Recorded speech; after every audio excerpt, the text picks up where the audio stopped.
What's good, sports family? Whatchamacallit, we're going to be doing day three of free agency. I know I haven't been posting some of the videos yet, which I'll be doing that anytime soon. I'm going to post another half hour. Without taking a break from doing it, it's a lot of free agents. So let me put the thumbnail up before we go, like always. There we go. Boom. All right. So day three, there was a good amount of free agents. I feel like day one always happens, like when big names go out there, boom, set. So now day three, excuse me. Let's go down, down. Okay, trying to figure. There we go. So as you guys already know, the Baltimore Ravens backed out of the Max Crosby deal. The reason why is that Max Crosby failed the physical. For some reason, behind the scenes, it sounds like a lot of speculation that the Ravens kind of faked the deal. But then, I don't know. It's really interesting. People saying two different things. You don't know what. But then, we're finding out that the Baltimore Ravens ended up signing free agent pass rusher Trey Anderson to a 4-year, $112 million deal. The reason why is this. As you know, Max Crosby is out of the trade. They want to try and pivot to someone else, and it was Trey Henderson. And know this as well. Henderson was supposed to sign with the Colts if Max Crosby went to the Ravens. And the Bills were on Trey Henderson too. So, Colts fans, I'm sorry that happened. But it is what it is. But the Ravens get Trey Henderson. He's not as good as Max Crosby, but I'll say this. He's a little bit more healthier, I would say, but a little bit older. But he's not as dominant as Max Crosby. And also the fact he's not as injured as Max Crosby is. And another player we got is Commanders signed pass rusher Tavion Chesian to a 1 year worth $12 million deal. The reason why they had to because they're trying to just get better on defense. As you know, every single player the Commanders keep going after are defense, defense, defense. The defense was a big weakness in their team. Then the Colts have signed quarterback Daniel Jones to a 2-year, $88 million deal, can reach up to $100 million with incentive. The reason why the Colts did this is that they signed a franchise tag. Well, it's the other franchise tag, not the actual franchise tag, but the other one that whatchamacallit. It's the one that like you can match with the other team. And if they do sign it, you get a second round pick from it, but it'll be much of a cheaper option for the Colts. So the reason why they signed him is because they need a quarterback. Quarterback market's horrible. Daniel Jones tried to gamble a little bit, but he knew the fact that the quarterback market was bad, and the fact that he did pretty good last year with the Colts. And the Colts do need a quarterback, so it's gonna be in that contract. He was trying to get a little bit more out of it, but this is what you're gonna get. This is what you're gonna get from Achilles injury. Now the 49ers set to release Brandon Ayuk as soon as today, with the Commanders most likely a landing spot him for a 1-year proven deal. So many of you guys, I know one of you guys said, "Oh, it hasn't been released." La la la. He has been released. It's just we had to look more into it. So he has been released because of the fact that he has been playing over a year. Not only injuries, but also the locker room. And the fact that the owners and all just didn't like him. They were like, bro, he's just reckless. He's not paying attention. Let's just move on from him.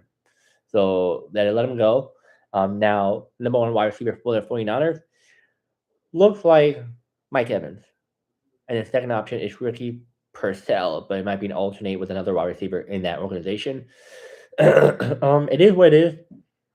Sorry about that. I'm getting a little bit sick. It is what it is. I wish he stayed there, but I don't know. We have no idea what happened to the organization. It might be him, it might be the team. Who knows? But as for the Giants co-owner Steve Laurie and Jonathan Titch, his last name right, are requesting to transfer their stakes into the team to their children's trust. So as you guys know, the whole Epstein thing. Epstein was a big key problem, I guess, in our world or whatever you want to say, because there's so many connections. from politics to athletes to owners to you name it, everyone. Bill Gates was a part of it. So with them, that family, they're trying to transfer to their children because they're like, yo, we are pretty much screwed. Like, we're caught in this. And it shows it. Like, why would you transfer to your children? You're not like you're 80 years old and you're about to, pass away in a few months, whatever. You're like, you're still, what, in your 50s or 60s? So it's a little bit interesting. But for a fact, it's part of the Epstein file, which we're not talking about politics in this sports channel, by the way, unless it's like big, big, big, then yes. But for something like this, not to dive into it more. But the Colts, they signed former Jet defensive line Michael Clemson to a 3-year, $17.5 million contract with the upside of $18.5 million. The Colts needed some more defensive help. He's the type of guy that he's not the flashiest, but he'll do. I think he stops the run pretty good. And then the fact that they need a guy who can rotate a little bit, which he can do as well.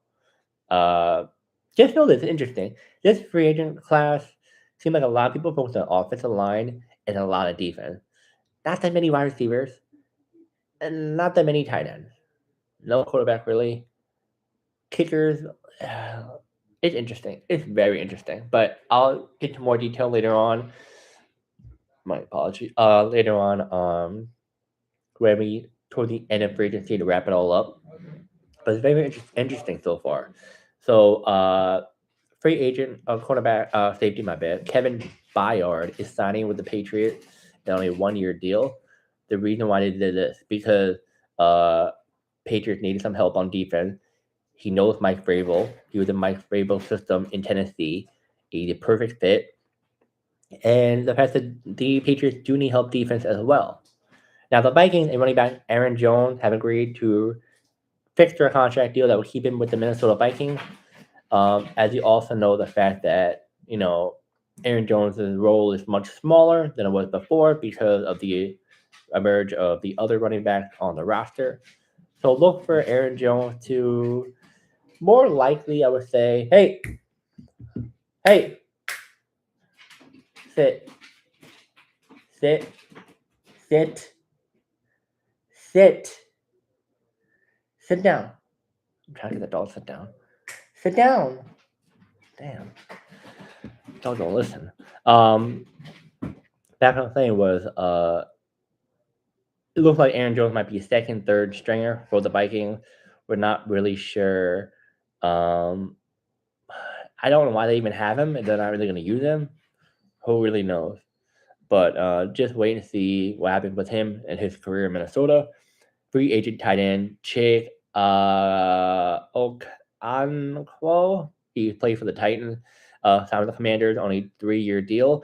The Commanders don't have a true tight end number one because Zach Ertz is pretty much, I think, he's not on the team anymore. If he is, he's like going to be out for a long time. So look for Chig to be the number one tight end for the Commanders and know the fact that he is a good player. If you saw him last year with the Titans, he showed some flashes, but you're in a Titans organization who is not good when it comes to running a team, who doesn't have a good coach, who doesn't have you have a quarterback, but he's not as developed yet. Offensive line is a struggle. So I feel like him with the Commanders will definitely improve much more. And with the fact you have Jaden Daniel, really good talented quarterback, who really developed. You have a really good wide receivers that definitely going to give him the ball much more, make him more open. And then you have a good offensive line who is much better than the Titans offensive line. Now, the Ravens, they signed safety Jalen Hawkins to a 2-year, $10 million deal. He is a player that is not going to start right away, but he'll definitely be a depth piece so that if they do need him, he can be slot in right away. But he's a good addition, more of a rotate type of player. The Commander signed safety Nick Croft, 2-year worth $14 million deal. Another decent player, definitely would be a second string type of player, maybe primary, who knows. The Falcons signed free agent edge Aziz. Oh my god, I don't know. It's Aziz on a 1-year deal. Not gonna get any more detail about him. I don't really know a whole lot about him. I'm not gonna give you my false information, but yeah, I don't know. Now, okay.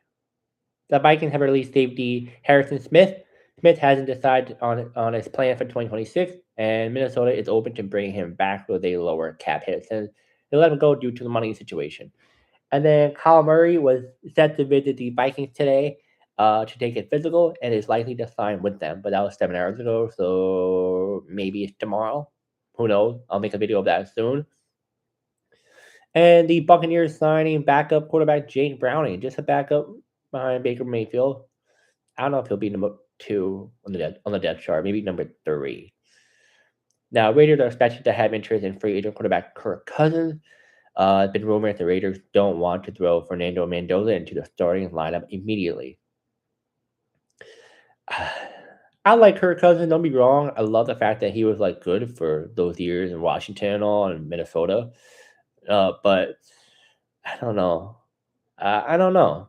I I guess. I mean, better than Gino. I guess. I mean, it just depends on how their offensive line looks. The Bills are signing free agent pass rusher Bradley Chubb to a 3-year, $52 million deal. Or up to. So this is a really good addition for the Bills. As you know, they were trying to get Max Crosby. They were trying to get Trey Henderson, and they pivot to Nick Chubb. Nick Chubb is about 29 years old. Had a really good season last year with the Dolphins. He does bring a lot of sacks with the Dolphins, which the Bills really do need. Um, and he's a good addition. He's not the flashiest like Max Crosby and all, but not a bad deal. Not a bad player that you definitely have on your team. The Panthers signed free agent wide receiver John Mechie to a 1-year deal. If you guys don't know, John Mechie was on the Jets last year. And then he was on other teams here and there. But he used to play college football with Bryce Young at Alabama, and they have a good connection. So it looks like if Mechie can get more snaps, you want to say, as a wide receiver position, look for him and Bryce Young to connect and maybe bring back that type of flavor they did in Alabama. But we'll see. It looks like he's projected to be the third on the depth chart, which I don't know. I have no idea. We'll see. I'll root for him. Bears signing free agent offensive tackle Dredrick Willis to a 1-year deal. Yeah, I mean they need some offense. As you know, the Bears lost a good amount from retired and from signing from other places. What I say? Oh, interesting thing about this. Connor McGovern said that he could have made more money in free agency, but chose to stay in Buffalo for less, saying the 4-year, $52 million is plenty of money for his family to survive off. Okay, and then it said, I think 13 million. This is what he said now. I think 13 million is a whole lot of money. If my family and I can't live off of that, shame on us. It's a couple of $1 million worth our happiness here. Is it really going to change our way of life? I mean, you're in New York State. I mean, you're not in New York City, so it kind of like might be less taxes. But okay, bro, we really don't care. I don't know why he brought that up. Uh, I don't even know why I brought that up. uh, this is wild about the Max Crosby uh, situation. Max Crosby and his family were in the Ravens building while the Ravens were attempting to sign Trey Henderson. It says this. I can tell you, the Baltimore Ravens spoke to Trey Henderson yesterday while Max Crosby was in the building. So that tells you that they were aware that something was going on. Max Crosby was there not knowing he was dead man walking. That that this was not going to be his team, and that's the problem here. Very interesting. So some stuff's coming out. Maybe another few days we'll hear more. Maybe until he signs a team, he'll hear more.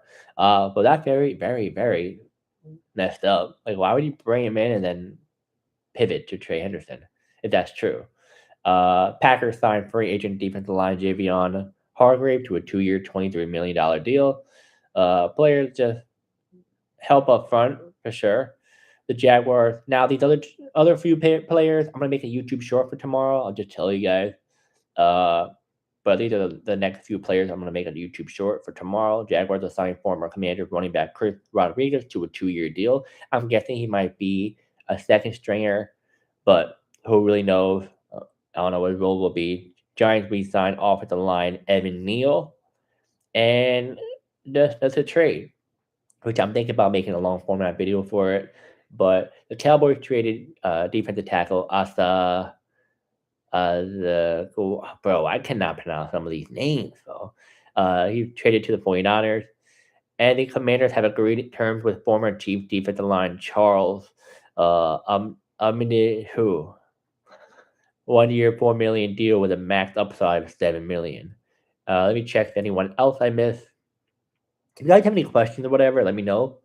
I'm here to listen if I miss any other trades or signings or whatever. Oh, by the way, the Cowboys trading defensive tackle Solomon Thomas to the Titans. The teams are swapping a 2026 seventh round pick with the number 225 going to the Titans and pick 218 going to the Cowboys. Dallas clears for 2 points, 47 million in cap room, and Thomas reunites with former coach Robert Saleh in Tennessee since he played with the Jets. Pretty good player. When healthy, he's good. When he just doesn't know how to stay healthy. I think that's it. Let me double check before I end. Yeah, I think that's it for now. So it looks like you're getting less and less news. I mean, earlier in the day, like for an hour, there were like a lot of players getting signed, like back to back minutes. I was like, what the? But look for, I'm trying to think. Look for other key players getting signed, like Joe Mixon, but I don't know if that's really going to happen. People are worried about his injury. Uh, Zachary still recovering. Not sure about him. I'm trying to think of names top of my head. Some offensive line, some defensive line. Look for them to be signed tomorrow, and then yeah, I mean that's what I can think of right now. I can't think of nobody else really. But yeah, guys, that is it for free agency day 3. If I missed any other players, let me know. I think I haven't. At least that's all the names I found. Just let me know in the comments, and I'll bring it up tomorrow in day 4 of free agency. And yeah, watch out for some shorts. I'm gonna post them after this live. And yeah, I'll see you guys next video.